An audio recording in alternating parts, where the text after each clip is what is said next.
ok gars yi ba ñoo commencé maa ngi leen fàttali ngeen like vidéo yi di leen ko like xam naa ne bu ngeen ko like mais doon koy fàtte kon bokk je préfère di juum que di ñu may digal may def. j'avais pas vu ma mère gisuma sama yaay gisuma sama papa de 6 à 12 ans ma màgg âge bu délicat boobu sans parents. j'aimais pas ma grand-mère. je voulais descendre comme ñëpp nekk seen yaay wala seen papa. je pouvais rien sentir venant de ma grand-mère que man dama ni mais li tax ñi am yaay am papa man am sama yaay sama papa ma doon beru wante ci man rek. expérience boobu nga dund ci laps de temps boobu. est-ce que si c'était à revivre. c'est atroce de vivre sans ses parents. dañoo yaakaar ni nit dafa war a sonn pour teg. sonn ñaari sonn. on travaille avec le cerveau et non avec la force. c'est là.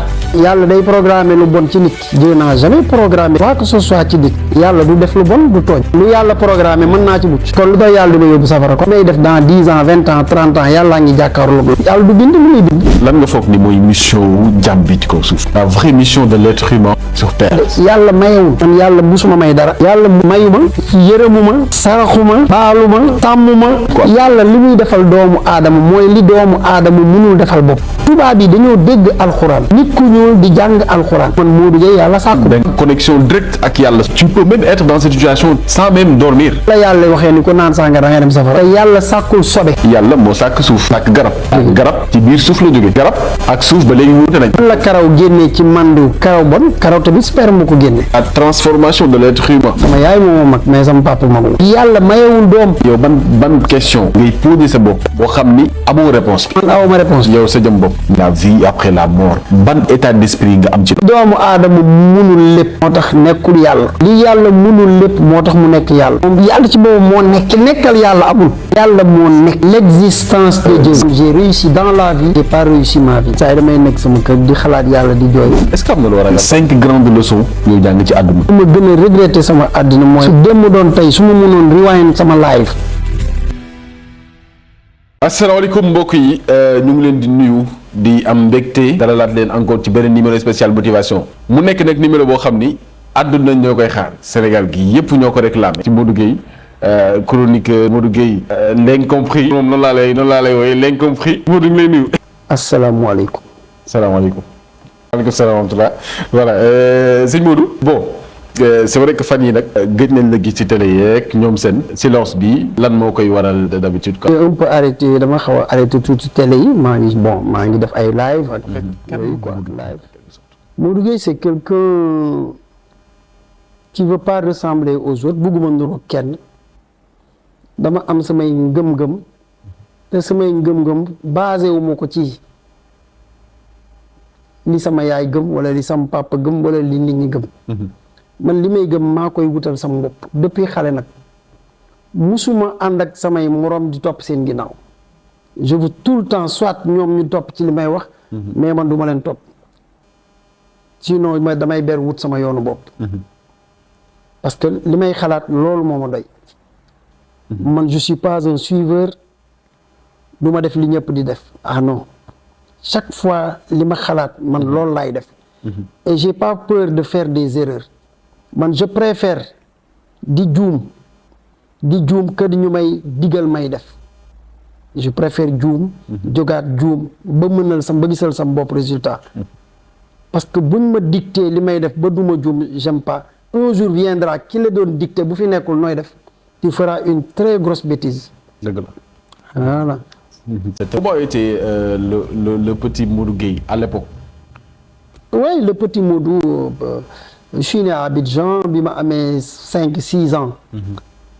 ñu jële ma Abidjan indi ma Diamaguène ci sama maam.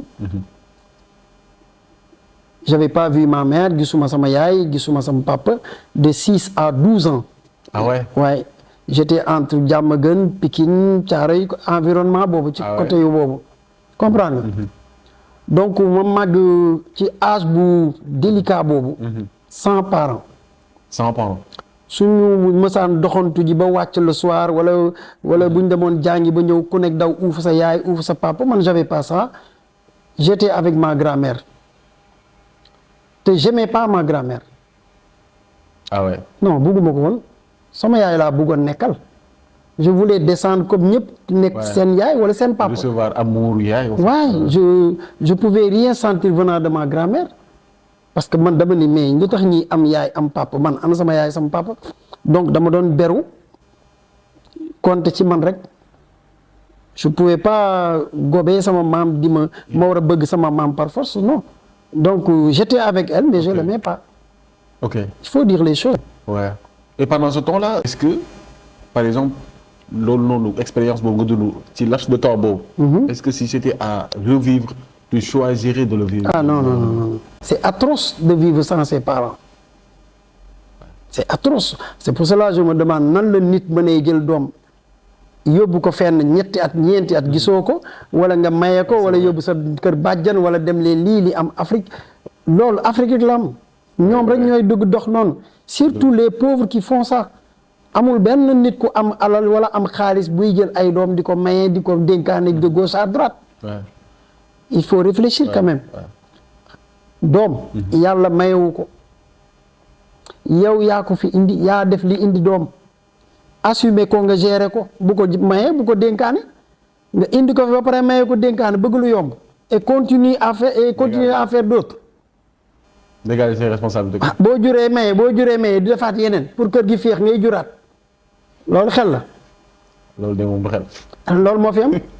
Sénégal waaw yow loolu nga fi waxoon mujjul coow lu bari nit ñi dañoo bari ci dëkk bi. oui le Sénégal est un pays surpeuplé. ñu bëri nag ndeysaan génn nañu naan waaw Nigéria 200 millions Chine 1 milliard. xamuñu lan mooy un pays surpeuplé. un pays surpeuplé du pays bu bëri nit. un pays surpeuplé mooy dëkk boo xam ni lay génn ci dëkk bu mënul du même bu ñu nekkee 5 millions d'habitants.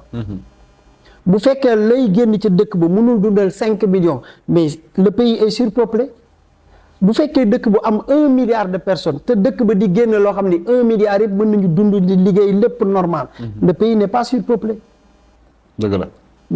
léegi ñoom boo wax dañu naan surpeuplé dañuy compter nombre de personnes alors que c'est pas ça un pays dëkk mën na am 10 millions de comme Sénégal 18 millions.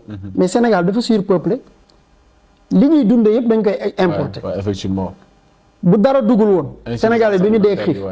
alors c'est surpeuplé. tey bu ñu nekkoon 5 millions d'habitants. mën na am li fi nekk dinañu dundal. mais vu que y a 18 millions ak yeneen étrangers yi ñëw. mais le pays est surpeuplé parce que lii génn ci dëkk bi. déjà benn rek pour woon dafa surpeuplé jeunes yi ñu ngi liggéey. c'est difficile pour ñu am liggéey. très difficile. genn jeunes yi bëri dañuy liggéey mais il y a 18 millions et les étrangers yëpp ñëw te dëkk bi attanu ko loolu mooy wane dafa surpeuplé. C'est vrai. Un pays peut avoir 1 milliard d'habitants ba pare du surpeuplé parce que lay génn ca dëkk ba économie bi doy na ko. économie bi doy na mi ngi dundal 1 milliard de personnes ba ñoom ñuy exporter dëkk boo xam ne yow yaa ngi exporter kay di jël sa alal marchandise di ko génne koo kay lay génn ci dëkk bi mën na dundal nit ñi waaye boo nekkee 5 millions te 5 millions mënoo génne dara fii boo ñëwee Sénégal 70% des jeunes liggéeyuñu ils sont surpopulation dafa bari. c'est très important pour yow la balaa maa ñëw ci loolu sax espace de temps boobu nga xamante ni dund nga ko sans parents est-ce que jàpp nga ni loolu amaana boo ko dundul woon tey forge mentale bi nga am nii est-ce que di nga ko am tey. peut-être oui peut-être non mais man depuis bas âge xamoon naa ni. ban façon type de nit la. Donc tu te voyais à la. waaw man à l'âge de 6 ans rek déjà étant enfant rek lu bëri lu ma daan foo ak sama morom yi déjà la première chose bi ma njëkkoon def mooy dama setoon. ah oui la propreté moom. dama mës a seexlu dama mës a moytu cigarette yu salté yuy sëqatloo lu xeeñ yooyu j'ai toujours évité ça. moo tax même samay xarit dama daan xool ñi set ñi gaaw a propre may ànd ak ñooñu. je voulais pas ànd ak connect donc da nga doon filtrer en fait. voilà je me dis que bu ma nekkoon sama yaay ak sama papa à l'âge de 6 ans je serais encore mieux quoi. C'est pas parce que nit ki da nga war a souffrir rek pour nekk dara non il faut qu'ils arrêtent de penser que waaye sama doom dafa war a souffrir pour di mu xam àddina non am na ñoo xam ni musuñu souffrir moi j'ai jamais souffert mais manquement parent la amoon Ah, c'est une souffrance en quelque sorte. non waaye c'est une souffrance mais pas souffrance bi nga xam ni dañ lay dóor wala nga xiif war a lekk doo lekk yooyu laay wax bokkul ak boobu Ouais, c'est vrai. man bii souffrance bi ma amoon rek moom mooy gisuma yaay gisuma papa laps de temps boobu te l'enfant amul benn doomu aadama bu soxlawul juróom benn at ba 10-12 ans nekk ak sa papa ak sa yaay amul benn xale nag boo ko yóbboon États-Unis di ko may milliard mu nekk ak yaayam papaam ci biir baraak dans le village moo ko gënal est-ce que Sénégal nit ñi bàyyi nañu xel ci loolu Ouais, c'est important aussi. man instant boobu ma nekk ak sama yaay ak sama papa biir ci benn village ci baraak moo ma gënoon yóbbu ma États-Unis ci ay milliards te gisuma sama papa ak sama yaay ça va me servir à quoi Ouais.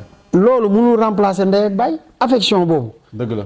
ay immeuble ak ay milliards mënu ko remplacer Ouais. Surtout xale bi am na moment yi muy toll quoi. mais daw uufu sa yaay loolu yàpp amul prix Ouais. daw uufu sa papa amul prix Ouais. dama doon toog di gis samay morom daw uufu seen papa seen yaay je voulais pas Ouais. Tu voulais quand même benn amour bi jëmale ci sa waajur ba. xam nga les pauvres là dañu yaakaar ni su ma nee les pauvres mooy pauvre d'esprit dañoo yaakaar ni nit dafa war a sonn pour tekki dafa am ñaari sonn fii moo lay tekkiloo waaye sonn doole du la tekkiloo C'est très très important. Hyper important ce que tu es en train de dire. coono doole du la tekkiloo de C'est très important. coono xel sonnal sa xel Ouais. mooy tax nga tekki mooy tax nga raw say morom moo tax nga am jom doo tàllal sa loxo c'est là mais ñoom dañoo yaakaar ni yenu xeer teg yenu saaku teg ñàkk tooy xeb ñu naan la kii moo la dàqal liggéey dàqul la liggéey moo la gën a mën a soddal yaramam dooleem mais boo amee xel waaw ëpp lay pexe quoi. on travaille avec le cerveau et non avec la force avec la force dañ lay fay di ay heure lañ lay fay mais bu fekkee sax xel ngay liggéeyee tu peux avoir 1 milliard par jour am na ñuy am 1 milliard chaque jour Ouais. xel la est-ce que dañu am doole Non. C'est très important. Ouais, j'aime bien ce métaphore bi ni nga ko métaphoriser noonu c'est-à-dire on travaille avec le cerveau mais pas avec la force. C'est très très important nit puissance mentale rek mën a yóbbu ci yenn niveau yi. Selon toi, qu'est-ce qui bloque beaucoup de jeunes au Sénégal? la première chose c'est les parents irresponsables parce que xale li koy njëkk a bloqué mooy yow mii baayam war a def ci moom defoo ci moom xel ci ay valeurs. xel mooy nit soo amee sa doom li ngay njëkk a def mooy nga fexe ba mu yeewu bu yeewu. waaw même yow baay bi boo amul xaalis del waxtaan ak moom di ko wax amuñu ñii am nii yow mën nga leen romb suba boo utiliser sa xel bu leen ñee li ñu am kontaan ci nga xam ne ñoo ko mérité am nañ ko bul ci mer yow soo utiliser sa xel bu ëllëgee di nga am man sa baay lu ma amul bu ko defee xale bi day teel a def ci boppam ni man kon sama life lii moo ma ci mën a génne sama xel mais parce que bu dee alal ak yooyu sama baay amu ko te la pauvreté n'est pas héréditaire ñàkk kenn du ko doon dëgg la. am nit ki moo koy bëgg on a tous le choix awma choix amul waaw. képp ku bëgg a Amul nekk ci àdduna. pauvre képp ku bëgg a dund ba dee doo am dara sa choix la yaa ko bëgg choix la. képp ku bëgg a nekk milliardaire am alal foo taxaw ñu respecté la yow yaa koy wutal sa bopp sa choix la Donc kenn ku ci nekk lu situation booy dund rek sa choix. li ngay dund yow yaa ko bëgg ci loolu ñu seetaan vidéo bi te daal di dellu si waat ak décidé ba léegi destin est-ce que jàpp nga ni lu existe la. Bien sûr dafa am yoo xamante ni si yàlla daf ko programme ci nit du changer loolu moo ko déterminer moo ko choisir teg ko lii mooy sa wërsëg nii lay toll tant daat ngay dund dee musiba yi dina la dal ci sa dund loolu du jaas programme u yàlla la lay tax yooyu dal la fokk di nga ko def bu dee accident oto bu ma war a jaar la fokk danaa yëg ci oto ba jaar fa lu nit ki di dund choix am la ñu déglu lii nag. ça pose quand même problème. destin ak destinée est-ce que jàpp nga ni destin lu existe la. li mu wax où est la responsabilité de l'homme dans ce qu'il a dit alkaati yi de bu ñëwee def constat ni camion bi moo amul woon frein moo tax mu rey la yàlla moo ko bind sa jë yàlla day programmer lu bon ci nit ki Dieu n'a jamais programmé quoi que ce soit ci nit ki yàlla du def lu bon du tooñ pourquoi mu ñëw ni Modou Gueye lii moo lay rey lii moo lay dal lii moo lay dal lii moo lay dal lii ngay def lii ngay def kon Modou n'est plus responsable de ses actes et faits su yàlla ne Modou Gueye yow suba Modou Gueye dina rey nit tëdde doomu jabaru jàmbur man yàlla maa ko bind lu tax yàlla di ma àtte kon moo ko bind yàlla lu mu bind mën naa ko bañ a def loolu tamit ça pose un débat aussi. lu yàlla programmé mën naa ci mucc kon lu tax yàlla di ma yóbbu safara kon war la àtte ci say jëf quoi.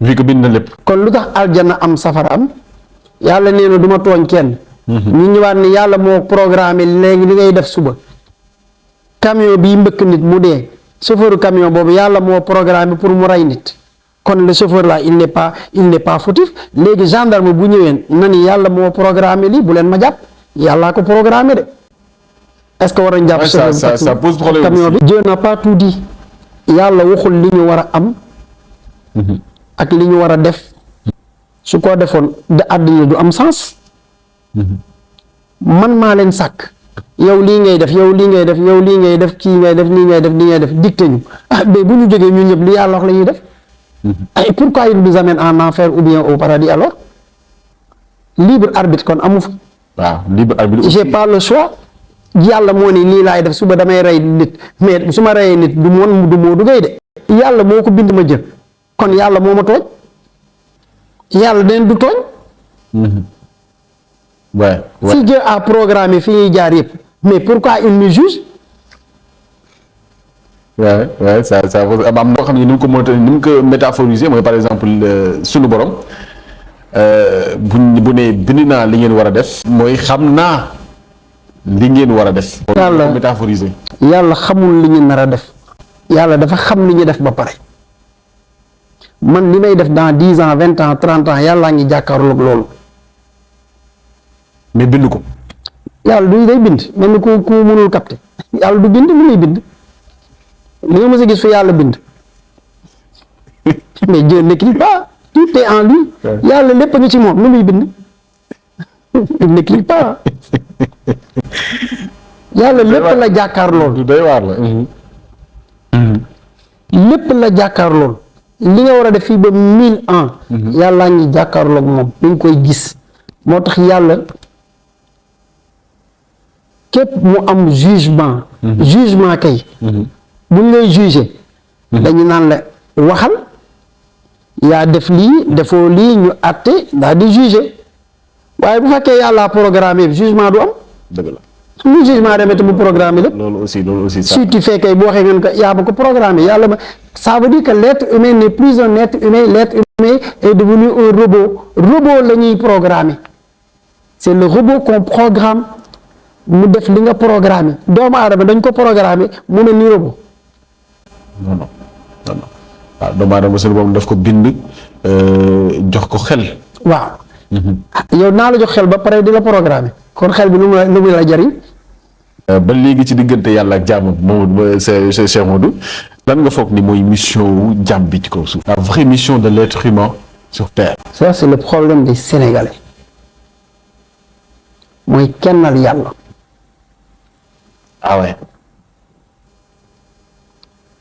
première mission doomu aadama bu dee cëpp si suuf bu commencé xàmmee rek li mu war a ñu njëkk a def mooy kennal yàlla te kennal yàlla foog nga am xel ñu ne leen diine ji du xel du xalaat rey nañ la tëj nañ sa xel te xel mooy tax nga xam kuy yàlla xel mooy tax nga nangu ni yàlla am na sinon boo amul xel nooy gëmee ni yàlla am na comment tu vas lire le Coran boo amulee xel noo koy capturer noo koy understandé noo koy comprendre noo koy déggee boo amulee xel. noo koy déggee quoi surtout. noo koy déggee. yàlla moom dafa ni man ñi ma gën a bëgg mooy ñi nga xam ni dañuy jël seen xel bi di ci xalaat di ko utiliser parce que loolu mooy ñu nekk un être humain dëggal man yàlla li ma leen tudde muy nit moom moo leen di wuutele ak rabu àll.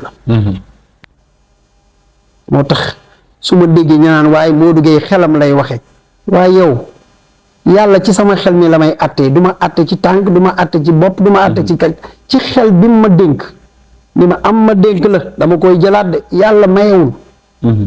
yàlla musul may kenn man yàlla musuma may dara. yàlla mayewul. yàlla mayuma yërëmuma saraxuma baaluma sàmmuma.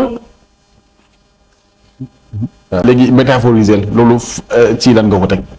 yàlla lan la ma may. actuellement su ma la doon wax na la su borom peut-être jox na la xel.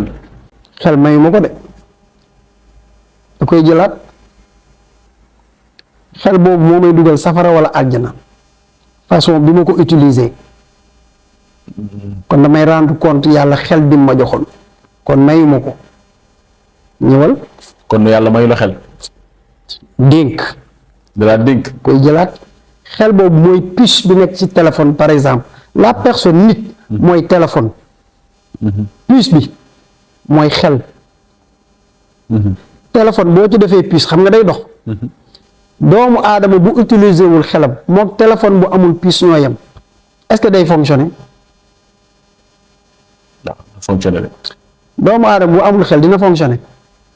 waaw du fonctionner de. léegi téléphone bi boo ci dugalee puce est-ce que lépp lu nekk ci téléphone bi puce bi mënu ko enregistrer. léegi bu yomal xi boobu moom la yàlla di roofaat nit ku mu jóg taxaw lépp li nga defoon sa àddina taxaw. loolu la yàlla di juger yàlla nee na du la bàyyi. benn pepp suuf dina ko lijjante ak yow kon lu ma yàlla may. d'accord. moomoo ko. te kon bokk like leen vidéo yi képp koo xamante ne aussi abonné go maa ngi lay invité nga ñëw abonné ci chaîne bi.